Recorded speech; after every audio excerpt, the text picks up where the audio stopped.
Am I the a-hole for refusing to train my replacement after I gave notice when I found out they're paying her more than me? I, 32 female, have been working as a senior graphic designer at a mid-sized marketing firm for the past 5 years. I've always taken pride in my work.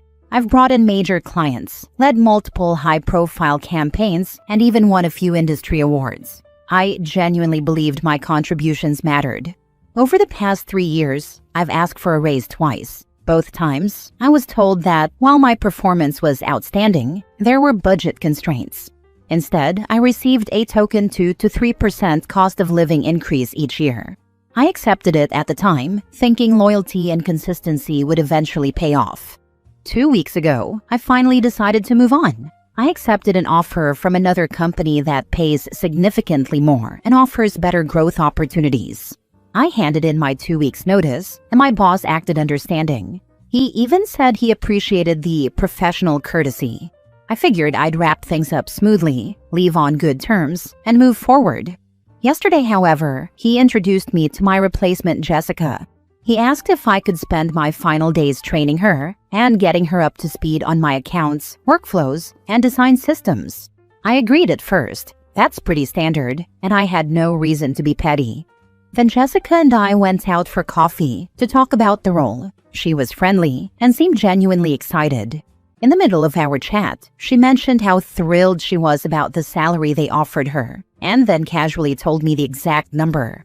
My jaw nearly hit the table. She's making $15,000 more than I was for the same position at the same firm with less than 2 years of experience.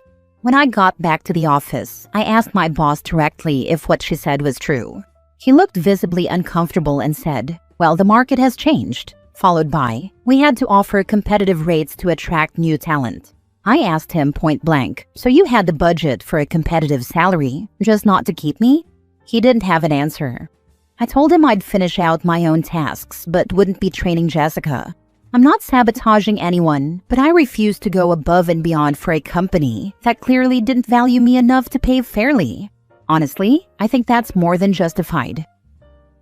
Now for the top comments. Happened to me. I was showing a new engineer the ropes. He was from our industry, but wasn't familiar with our equipment.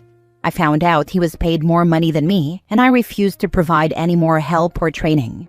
I told all my workmates, and they took the same stance. My manager accused me of creating a hostile work environment. I asked why he was paying a new hire more, and he had no answer. We got our union involved, and after a short work to rule, we all received a pay rise.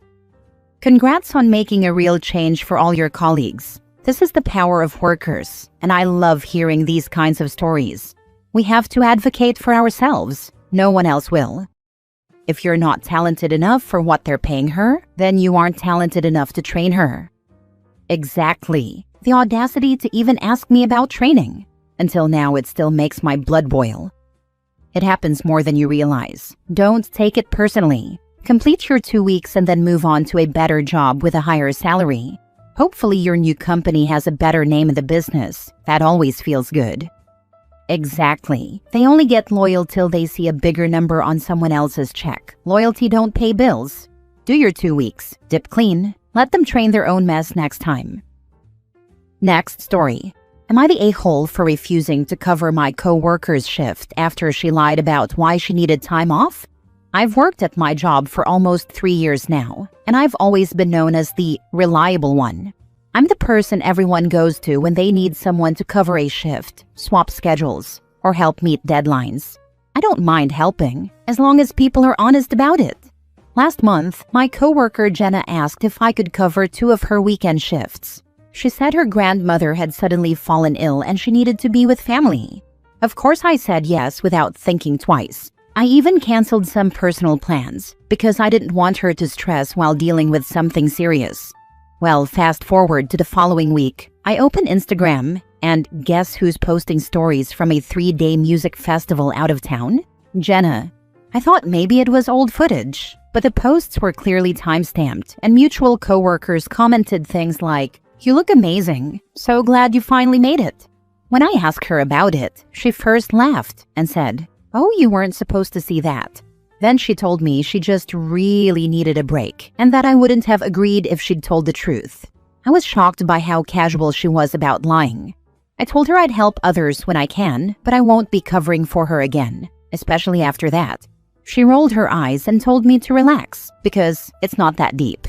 Now she's telling other co-workers I'm selfish and don't know how to have fun. A few people have hinted that I should just let it go since it's not a big deal. But to me, it feels like a major breach of trust. Am I the a-hole for refusing to ever cover for her again, even if she actually does have a real emergency next time?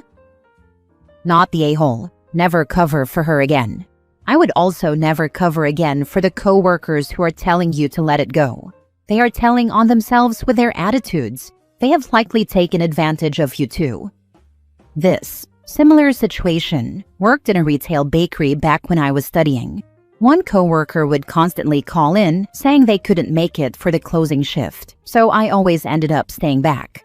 To be honest, the overtime was great, but eventually it wears thin, so I told them either come in or you have to find someone not working that day to cover. I'll be leaving at 4. Either be there or I close the store and call the boss. Never called in again. Here's what you do. And I had this happen years ago with a female coworker who would always use the fact that she had kids as the reason we should cover for her. And what I told her eventually was that, to me, sitting home on my butt doing absolutely nothing was more important than her spending time with her kids. Not the a-hole. If she asks again, tell her you already have your own concert tickets. You literally canceled your own plans for this. Not the a-hole. Tell people, look, politely, I had my own plans, and I had to cancel them because she used the lie of her nan falling ill and needing to be with family to guilt-trip me into covering her shift and canceling my fun. So I won't be covering any shifts for her anymore, as I feel this was a breach of trust and is very toxic and narcissistic behavior to lie so easily and without remorse about such a serious topic. And I would rather be out having fun too, rather than enabling a psychopath. She should do things on her day off or plan better in advance, as everyone else has to. P.S. Ignore the bits and brackets. Just funnier and the honestly truthful answer you should say, but will probably not be received well. Next story. Am I the a-hole for refusing to share my work files after being laid off and rehired as a contractor? I, 29 female, worked for a small architecture firm for 4 years, handling client proposals, design drafts, and managing several long-term projects. It wasn't glamorous, but it was steady work, and I took pride in it. About 2 months ago, the company announced a restructuring, and several of us were laid off. It hurt. I'd given a lot to that place, but at least they offered severance. I decided to pivot into freelancing, which turned out better than I expected. I had a few returning clients and was starting to feel confident running my own projects. Then last week, my old boss called out of the blue. He said they were overwhelmed with unfinished work and asked if I'd consider coming back, but only as a contractor. He framed it like an opportunity, flexibility, autonomy, all that. I agreed to a short-term contract just to finish the projects I'd originally started. I figured it would be an easy transition and a good way to maintain professional ties. That's when things started getting weird. A few days in, they asked me to hand over all of my design files from the past year, including ones from after my layoff.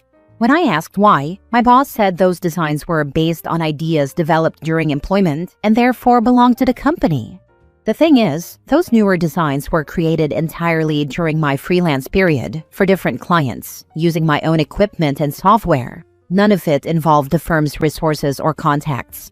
I told him no, those were my intellectual property. He got defensive fast, saying I was being vindictive and holding company work hostage. I reminded him those files weren't theirs to begin with. The conversation ended with him saying I was burning bridges and that the architecture world is small. Now, they're threatening not to renew my short-term contract. My boyfriend thinks I should just give them the files to keep the peace. But honestly, it feels wrong. Those designs are my livelihood, the foundation of my freelance career. Giving them away would mean giving up my independence and letting them exploit work they didn't commission or pay for. I've worked too hard to let that happen again. Now I'm stuck wondering, am I being stubborn and risking my reputation, or am I right to stand my ground and protect my work? Your boyfriend is an idiot, not the a-hole. Tell them if they are accusing you of stealing that you'll sue them for defamation, so they better watch what they say because you don't respond to threats. To be clear, I'm referring to your freelancing work, which is clearly legally yours. Anyone that says keep the peace will get burnt more times than not. Not all conflict is bad, and sometimes absolutely needed. Because they aren't talking about the peace of the person being asked to do something. They are always talking about the peace of the person doing the asking. It's always about the person asked being the bigger person, which I say, eat my shorts. Not the a-hole. They don't own your work after you were laid off. Period. Once they ended your employment and paid severance, that was the end of your obligation to them. Anything you created after that point, especially for different clients and using your own time and tools, belongs entirely to you. Exactly right. Once they laid OP off, that relationship ended. They don't get to come back and demand ownership over work done afterward. OP's well within their rights to keep their files and protect their boundaries. They brought you back as a contractor to get your work products. They will drop you again as soon as they can after getting their hands on your intellectual property. I'm not saying your boyfriend has no idea what he's talking about, but he apparently has never been misused by an employer and is a bit too trusting in my opinion. Last story. Am I the a-hole for finally asking for the apartment back after my niece's temporary stay turned into 4 years? Okay, so a little bit of background. My parents own a 3-apartment house. I live on the main floor with them. My sister is on the second, and my niece, her daughter, has the top floor. That top apartment was actually supposed to be mine originally. I even helped pick stuff out when they remodeled it. But when it was done, my niece moved in for a while. And that was like 4 years ago. I didn't say much because I didn't want drama. Figured it'd be temporary, but it's been years and I still have no space of my own. Meanwhile, I'm the one here helping my parents with everything. Bills, chores, appointments, whatever. Because they're getting older and need more help. The whole reason I was supposed to have that apartment is so I could be close by and still have some privacy. My niece makes good money. She could totally afford her own place nearby. I can't right now. Then recently, she started dating an old friend of mine, someone I really don't want in my life anymore. She brought him over without saying anything, and it honestly pissed me off. I know I can't control who she dates, but I don't think it's crazy to be uncomfortable about it. She also dated my best friend before, and I lost that friendship when it ended. And her mom, my sister, has a secret thing going on with my other best friend's married dad that's probably gonna explode eventually. And somehow I was the one everyone got mad at for being upset. So yeah, it's been a lot. Anyway, I finally texted her and said I need the apartment. Told her I've waited long enough. I'm not trying to screw her over or make her move tomorrow, but it's time to start planning because I need my own space. Also said just please let me know if she's bringing that guy over. Instead of just talking to me about it, she ran and told her mom, who told my mom, and the next morning I wake up to my parents already mad at me. My dad said I can't tell her to move out and he won't either. So basically nothing changes and I just have to deal with it. Now everyone's acting like I'm selfish or trying to start crap. I love my family, but I'm honestly just done being the one who has to keep quiet and live uncomfortably so everyone else can feel fine. So am I the a-hole for finally saying I need the apartment back and that I'm not okay with how things are? For the record, the problem isn't her dating that guy or bringing him to her place. The problem is her bringing him into my home without even a warning. I'm also aware that I have the option to move out, and I'm looking into that. But I do care deeply about my parents and don't want to leave them alone. And since people are confused, both me and my niece do pay rent for our spaces. Not the a-hole. Move out. Let your sister and niece take over your responsibilities. Don't even give warning. Find a place, have some friends come help you pack up and move when everyone's out of the house. And just go. They will never see your side of things. They have trained you to be a doormat. Nothing you say will change their minds, and you will always be in the wrong in their eyes. Time to take care of yourself and move out and move on. I hope OP reads your comment 1,000 times. It's so very clear and obvious. Every family has a person like OP who constantly gets taken advantage of. Get out, OP. Now's the perfect time. Everyone sucks here. You should have talked to your parents, who own the house and are letting everyone live there. You also should have talked to your niece in person. I guarantee you, no one but you has been thinking that your niece has been living in your apartment for 4 years. Everyone else thought that different arrangements were discussed, and then your parents gave the place to their granddaughter. The time to object would have been then. It's wild that you just texted her saying give it back. We're talking about her home of 4 years, not a shirt she borrowed.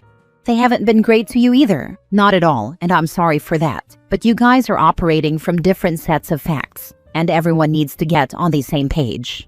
First up, you need to talk about how everyone in the house is going to pitch in equally, financially and care-wise, to take care of your parents. If they say you have to move out to get your own space, that's their prerogative. But you need to calmly make it clear that living there comes with additional responsibilities your sister and niece will need to shoulder. On the second part, it's totally fair to ask for a heads up on guests that upset you. Asking for a heads up so you can make yourself scarce is not banning someone from the house. It's a healthy way to navigate the situation. Nah, it's not your call to make. If you were promised that apartment, it's for them to fulfill the promise in exchange for you taking care of them. If you don't like the situation, stop taking care of them. Get a regular job and save to move into your own place. If your parents don't like it, they can start an eviction process, which should take just long enough for you to get your own apartment. Your sister and niece can be the caregivers. And stop paying rent in the meantime to save up. What are they going to do? By the time they can start to evict, you could possibly have down payment fees, etc. saved up.